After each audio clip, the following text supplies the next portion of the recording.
Oke, assalamualaikum warahmatullahi wabarakatuh. Waalaikumsalam warahmatullahi wabarakatuh. Selamat malam Cak Don. Malam. Ya, jangan kaget ya Cak Don. Kami malam ini ya saya sendiri bersama Bolo Kurowo. Bolo Kurowo yang ya grup kaum bangsat. Iya, boleh sing bengoke sing banter. Iya Cak Don. Tampilan harus beda. Setiap malam harus beda Cak Don. Betul. Berinovasi. Oke, di sebelah sana dengan tampilan yang berbeda, grupnya Via Valen dan Yukna. Nah itu dan anak-anaknya Yukna semua itu. Anak-anaknya sahabatnya? Ya ada anak, ada sahabat. Kan? Oh gitu ya. Oh kalau di sini sahabat semua nggak ada anak. Oh iya anak-anak Tuhan. Iya. Oh anak. Kalau ngomong anaknya kepada awake dhewe ketok tuwek. Wis diceluk Via Valen dan anak-anak. Iya. Oh iya. Yes, oke. Saya senang Cak Don malam ini ramai sekali. Tapi malam ini saya mau Ketok tangga itu. apa itu? Wis. Aurate. Roti ini katokan nih. Oh, gak ketok. Ya apa. Iya, Cak Don. Ya. Mungkin saya mau cerita pengalaman dari saya.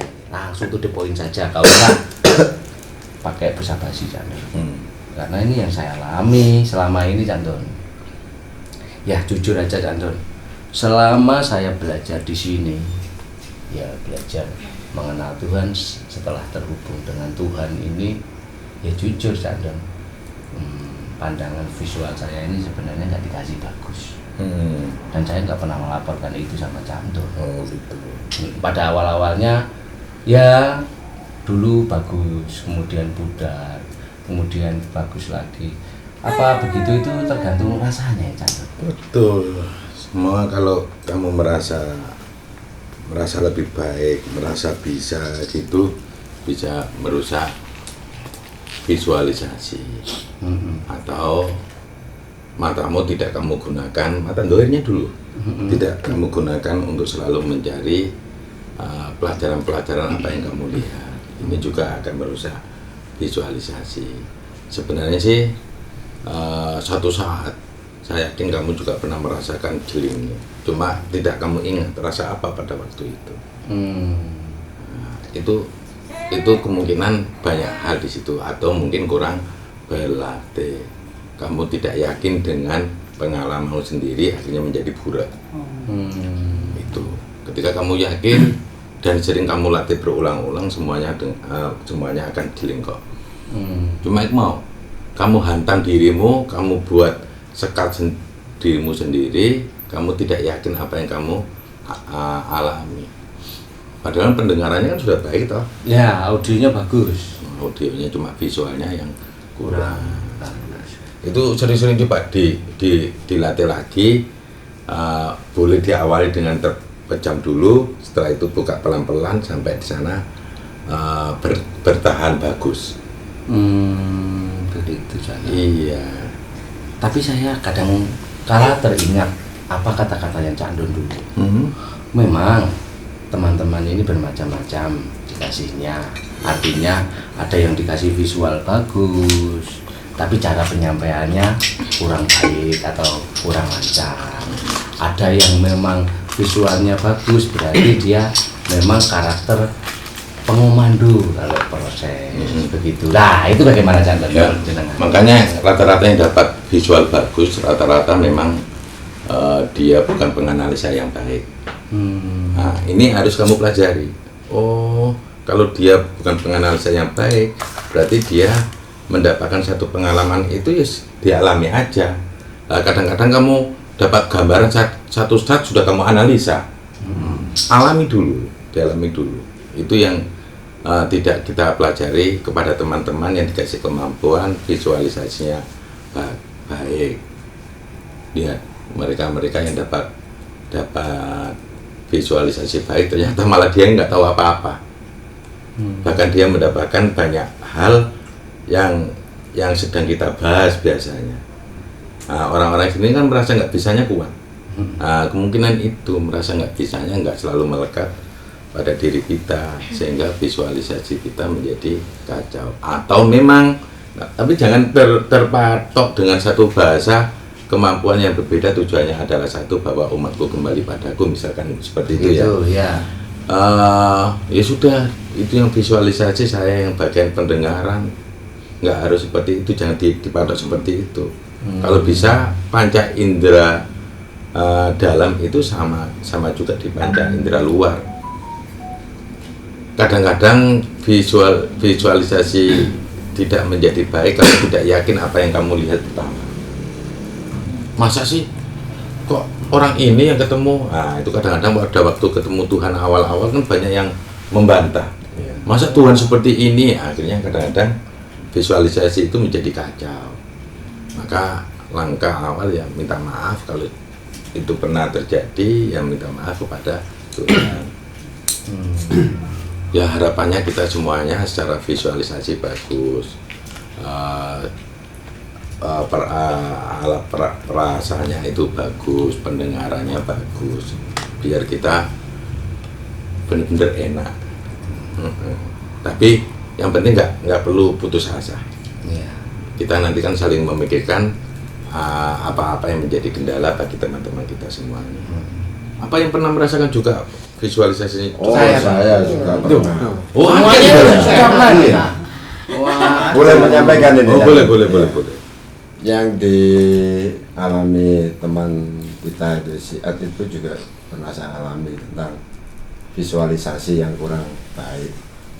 Itu begini, saya pernah mengalaminya itu melihat bagian diri saya awal-awal setelah dipertemukan dengan Tuhan.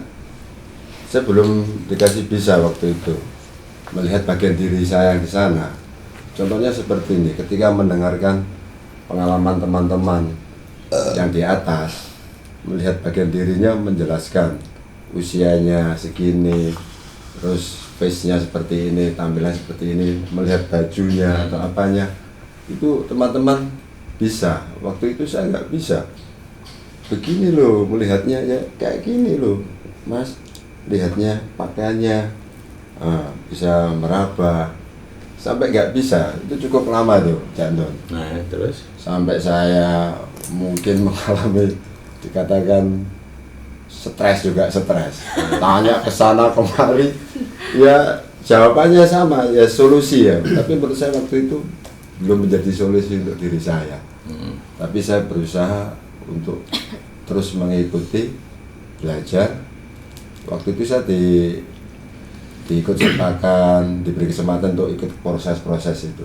Melalui jalur proses itu, akhirnya Tuhan memberi cara sendiri untuk saya. Akhirnya dikasih, tapi saya nggak ingat pasnya waktunya kapan. Tiba-tiba saya bisa melihat bagian diri saya di sana.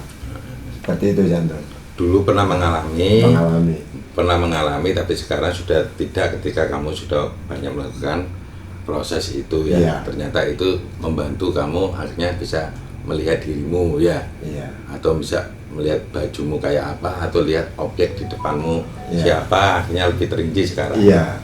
Ya, itu salah satu memang ketika orang mau bermanfaat bagi orang lain, maka akan dapatkan satu fasilitas. Itu salah satu fasilitas komando itu. Jadi mungkin yang tidak jelas jarang-jarang dapat komando. Nah, seperti itu. Memang di perjalanan itu kadang-kadang sebenarnya kita yang masuk tapi nggak melihat diri kita. Ada yang model kita melihat diri kita yang berjalan. Nah, pernah mengalami begitu ya? Iya. Ada yang kadang-kadang kita yang masuk yang mengalami di alam itu. Ada bagian diri kita yang melihat diri kita melihat diri kita. Ada proses seperti itu. Itu semua nggak jadi masalah. Apakah kamu masuk atau melihat dirimu sendiri di alam itu, nggak jadi Masalah. Terus tambahan lagi Cak Don, tentang kaitan dengan visualisasi. Itu pernah juga merusak rasa ketika ya ada rasa pingin seperti teman yang visualisasinya bagus. Tapi ketika itu, tapi saya hantam diri saya untuk rasa menerima atau bersyukur. Di situ saya dikasih, walaupun visualisasi kurang bagus, tapi bisa menceritakan dengan pendengaran atau rasa Mm-mm. yang diberikan oleh Tuhan itu. Mm-mm. Saya gunakan itu kan sama juga. Apa menurut Anda seperti itu? Itu bisa dilatih berulang-ulang. Memang kalau sudah dapat pendengarannya udah itu kunci juga. Pendengaran. Terus rasa juga itu juga alat awal untuk membangkitkan visualnya, penglihatannya. Udah, kuncinya awal syukur. Ini masih kamu dikasih. Syukuri, jangan itu kok bisa ya, itu kok bisa ya. Iya. Ada yang visualisasinya bagus tapi audionya nggak dapet. Kan pernah salah satu teman-teman kita kan ada yang begitu juga kan. Sering. Nah, itu nanti kita harus saling membantu teman. Oh, ini kelemahannya di sisi visualisasi. Oh, ini kelemahannya di sisi audio. Oh, ini kelemahannya di sisi rasa. Ada angin tapi nggak bisa merasakan adanya angin. Dia megang air yang ada di sabrapa itu nggak terasa rasanya air. Tapi kamu kan setiap sab kan biasanya ada komando memegang langit toh. Nah, itu kan sudah melatih sebenarnya itu. Apakah ini dingin, hangat atau apa tergantung di atasnya itu ada apa. Seperti itu. Nah, kalau ini kan sudah saat ini perjalanan waktu ini sudah mulai terpecahkan yang dulu dihadapi oleh Mas Iat ya. Mas Bangsat ya. Bangsia. Iya. Oh, itu. Nyambung itu Pak. Pertanyaan sing pengalamannya si Ad. Waktu itu diantar ke 7 dan ditemui oleh Tuhan. Di bayangan saya, Tuhan itu putih, bersih, tinggi, berjenggot putih, pokoknya wes wah. Di hadapan bayangan saya seperti itu. Waktu ditemui di 7 itu, loh, lah kok kaya ngene? Kaya ngene. Lah gambare kaya Rahwana brengos wireng nekeli godhong kaya digebuk awake dhewe. Aduh iki. Kaya gak trimo apa gejolak. Tuhan kok kaya ngene. Tuhan kok kaya ngene. Bayangan awake dhewe kan awake dhewe nang syariat e, Pak. Iya, betul. Tuhan itu cahaya sing koyo saweneng ae. Bayangan awake dhewe. Bayangane. Jelalah ditemui kok model kaya ngono. Oh. Lah kaya ngono penjelasannya piye, Pak? Gak cocok karo apa-apa sing diceritakno jaman-jaman iki. Iya. Apa memang sesuai amal perbuatannya? Jawab, tak tambahi juga. Sama. Waktu saya diajak ke Sabtu itu untuk ditemui dengan Tuhan, bayangan saya juga sama kayak sampean. Tuhan itu harus sempurna, maha besar, maha gagah, tampan, punya segala kemampuan. Saya tunggu-tunggu waktu di depan kursi, kok gak datang-datang, mana Tuhannya gitu ya. Tapi saya rasanya berdebar-debar, wah ini ketemu Tuhan, mana Tuhannya. Ternyata dari jauh yang datang itu kakek tua, umurnya tuh sudah mungkin 100 lebih, kemudian membawa tongkat. Aduh, ini Tuhan kok kayak nggak bisa apa-apa. Ini Tuhan perkasa, ini kan harusnya perkasa, ini kok jalan aja kok jalannya lambat banget. Gak apa-apa tadi. Itu namanya. Oh, iya. Ya pengalaman asik. Ya. Memang dulu ada seperti itu, saya juga nggak suka juga dengan Tuhan yang tidak seperti yang saya bayangkan. Tuhan kan aneh-aneh. Ya, salah satu kemungkinan kamu dikasih Mas Kolibnya dikasih wajah seperti itu artinya Tuhan nggak mau diatur-atur seperti bayanganmu. Itu salah satunya itu. Jadi kamu mau menerima atau tidak ya seperti itu.